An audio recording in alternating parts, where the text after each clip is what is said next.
Hello, people, and this is Crystal Lesson 3. Let's begin. So, body polarity, so to speak. So, it's a vital life force, or your prana. It has a balanced circulation between all organs of the body and permeates every living cell. Our two main points are the head and the feet, but in between the polar lines circulates energy. The energy I'm talking about there in between those lines will be your chakras, etc. The polar lines are called zones in reflexology and acupuncture. So, one side of the body will hold a negative charge and the other a positive. Your negative side is your receiving hand, that's your north. Your positive side is the south, with the sending hand. Usually it works with your main hand. Obviously, like if you're left-handed or right-handed, that's how you'll find out which is positive and which is negative. Not the case for everyone. Ambidextrous people may not because they use both hands. So if that's the case, it's simple. Just I would use a clear quartz crystal that's pointed on one side, not double turbinated, just pointed on one side, and hold it away from your chest so you can feel the energy pull.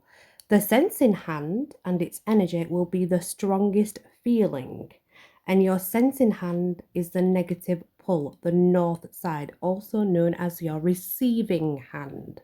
So your receiving hand will be stronger than your positive sending hand, basically. And that's how that will work, and you'll be able to test that out using a crystal, which is cool. Our positive sending side, by the way, the main points of this are the nostrils and the hand, which I know seems really strange, but that's just how it's taught. That's where the points are.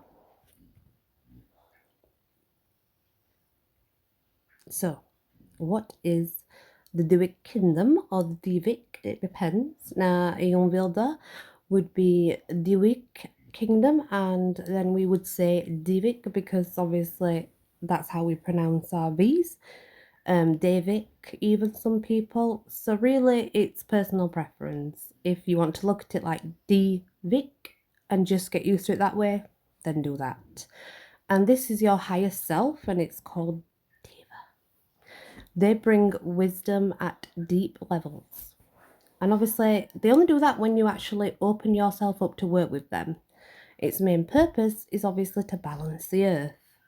And we cannot live separate to nature. We are truly linked. And without being linked to that, we wouldn't be alive. We would not be living.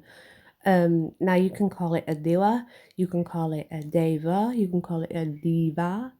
It's everybody says it differently, and I think that's just how people are. But if you want to research the proper way, I usually go by the dewa, which is the Latin way, but any is fine, honestly, it really doesn't matter. So obviously nature learns us our spiritual sight and expands our awareness, allowing us to grow spiritually by connecting with our higher self. Your intuition will guide you to guide you along with the spirituality, the David Kingdom, and it's all through crystal work. I mean, there's other ways as well, which we're not getting into yet because we're just doing crystal. You have to respect your stone, okay? You have to show it true love and friendship, sending only positive energy. Affirm that the Dewa is now with you and notice the energy shift. You can see colours, feel calmness, you can hear calming sounds, but always make sure that you say thank you afterwards, after working. And again, it's like I said before, hold your crystal, work with your crystal, become one with your crystal, and ask the Dewa to say they are present. So when you practice enough, you'll actually be able to feel energies of others and any energy around you. So once you can do this, you're going to be able to feel around people's stickiness, de-energized areas, holes in the energy field, heaviness where there's issues. But each step at a time. It's kind of ideal to probably try and work on yourself first on the bits that you can actually reach, of course. Just to get used to the energies and start feeling things in nature. That's just my dog, my eldest dog. He's just woke up from a dream. But yeah, go out in nature, feel the plants, feel the tree. And then it may sound silly, but you'll learn by doing this because they all have a different vibration, so they'll all feel different. And eventually you will learn what's different, what's higher, what's lower, where's this. It's really, it sounds complicated, but honestly, it's really easy.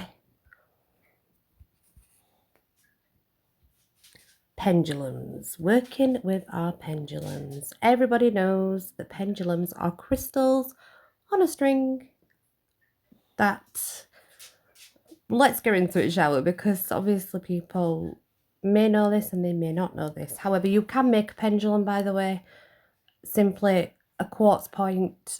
You can actually tie it around it. That's believed to work. I've never done that myself because I like it to go through a hoop so I know it's secure. But you can do that, yeah. So what they do is they feel electromagnetic energy. So it will feel negative energy through any chakra points, basically. The pendulum links into the subconscious mind, and there is no power in the actual pendulum swing alone. It's our energy that moves it. This is why we really should not be overusing pendulums, because fatigue sets in, the link will get lost, the pendulum will give up, it may give the wrong answers, it might not swing at all, it will drain us, because it is us. We have the power within us. It is our subconscious mind through our electromagnetic energy that causes the swing. There's nothing in that swing on its own. There really isn't. Now, pendulum's work is done by reading chakra points, and usually it's the 7 main chakras. And we're going to look at these next time, and I'm obviously going to get into showing you what to do with your pendulum. So you would place your pendulum 5 to 7.5 centimeters over a chakra point. Look at the swing of the pendulum. So you can do this at the front or the back of the body, it really doesn't matter. A wide open swing indicates a chakra is too open. If the swing is small or it bounces, the chakra is closed. You're looking for a natural, normal swing, obviously, that the pendulum's not too wide and it's not too bouncy. It's just a nice natural flow and a natural swing. It depends on the actual clockwise and anti-clockwise, and we'll go into that. It really, that varies. So the idea is to work on each chakra point, and you'll need to use crystals, instill love and energy with spiritual expansion, and always make sure that you are grounded afterwards and that your client or person is grounded afterwards. Now, the instilling of other energies and things like that is where we use other crystals. But we are going to get in using crystal sprays, crystal waters, crystal elixirs. It's all coming, so it's all great stuff and it all can be used. So, getting answers from your pendulums, and it can only give you a basic answer. How to find out your yes or no. So hold your pendulum over your right palm, just above it, and ask the question in which you know it's going to be yes, like your name. So I would say, is my name Claire? And it will give me a particular swing. That is your yes answer. Obviously, if you're a Smurf and you're asking if you're a Smurf, you're definitely not a Smurf. It's going to swing no. That's going to be your no direction. This is all very unique to yourself. I mean, unless you are blue and a Smurf. But yeah, anyway, that's how you get your yes and no. Ask it a question you know it's going to be yes to, and ask it a question you know it's going to be no to. It's unique to every single person, so you have to do that by yourself and work out your own movements. So, with that finished, the next lesson is obviously going to be on, I'm going to get out my pendulum and I'll show you how we test the chakras. And we're going to go into the chakras a little bit more deeply because there's a lot of chakras. We don't just have the 7 main ones, we do have quite a few actually. So yeah, it's going to get interesting. And there we go.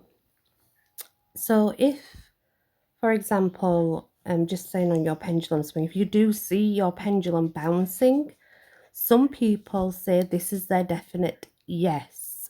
Me, I believe when the pendulum bounces for me, the pendulum is either giving me a direct spot to work on if I'm working on a person. If I'm asking a question, I believe it's bouncing because it doesn't know the answer and it's a don't know.